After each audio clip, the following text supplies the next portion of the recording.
제 자신의 불찰입니다. 거듭 죄송한 말씀을 역대 대통령 김영삼부터 박근혜까지 모두 레임덕을 겪었습니다. 사과드립니다. 레임덕, 절름발이 오리라는 의미인데 대통령 임기 말에 권력이 추락하는 현상을 지칭할 때 쓰이기도 하죠. 문재인 대통령은 어떨까요? 야권에선 벌써부터 레임덕이다라고 공세를 펼치고 있는데 여권은 야당의 희망사항일 뿐이라고 강하게 부인하고 있습니다. 문재인 대통령의 지지율 집권 4년 차인데도 불구하고 30%대 후반에서 40%대 초반을 유지하고 있습니다. 지지율만 보면 레임덕이라고 하긴 어려운 거죠. 그런데 자세히 뜯어보면 문재인 대통령의 지지율은 참 미스테리합니다. 역대 대통령의 레임덕을 촉발한 인사실패나 측근의 비리, 여권의 내부 분열 조짐까지 거의 다 나타났는데도 오히려 지지율은 견고하니까요. 도대체 이유가 뭘까요?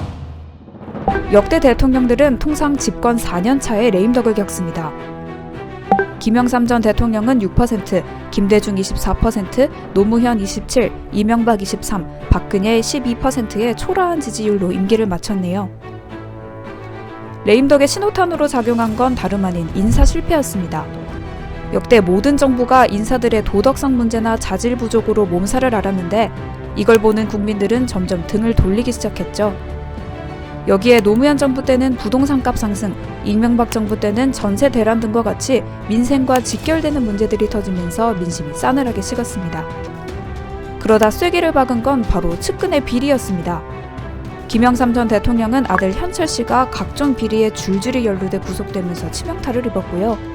김대중 전 대통령은 진승현, 정현준, 이용호 등의 게이트급 사건이 잇따라 터지고 차남 홍합 씨와 삼남 홍발 씨가 구속되면서 여론이 급격히 돌아섰습니다.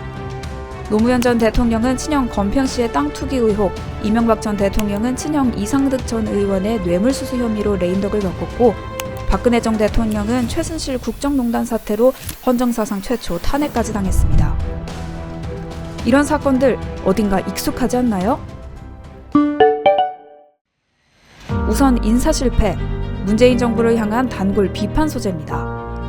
문 대통령 지지율의 변곡점으로 꼽히는 조국 전 법무부 장관 가족의 입시 비리 사건이 대표적이죠. 또 문 대통령은 임기 내내 회전문 인사, 코드 인사란 비판을 받기도 했습니다. 측근의 비리에서도 자유롭지 못합니다. 월성원전 사건이나 라임 옵티머스 자산운용 펀드 사기, 울산시장 선거 개입 사건 등등 청와대를 정조준하는 사건들이 여전히 검찰 수사망에 올라와 있습니다. 정치권에선 문재인 대통령의 레임덕이 시작된다면 가장 먼저 터질 사건들로 이들을 꼽고 있습니다. 그런데 이런 사건들이 있었는데도 문재인 대통령의 지지율은 탄탄한 흐름입니다. 전문가들은 코로나19 악재가 문 정부에 오히려 호재가 됐다고 평가하는데요. 코로나19 진정세라고 할 순 없지만 다른 나라에 비해서 잘 대처하고 있는 건 사실이기 때문입니다. 각종 여론조사에서 코로나19 대응은 문 대통령 긍정평가 이후 1위로 줄곧 꼽혀오기도 했죠. 또 노무현 학습 효과도 그 배경으로 꼽힙니다.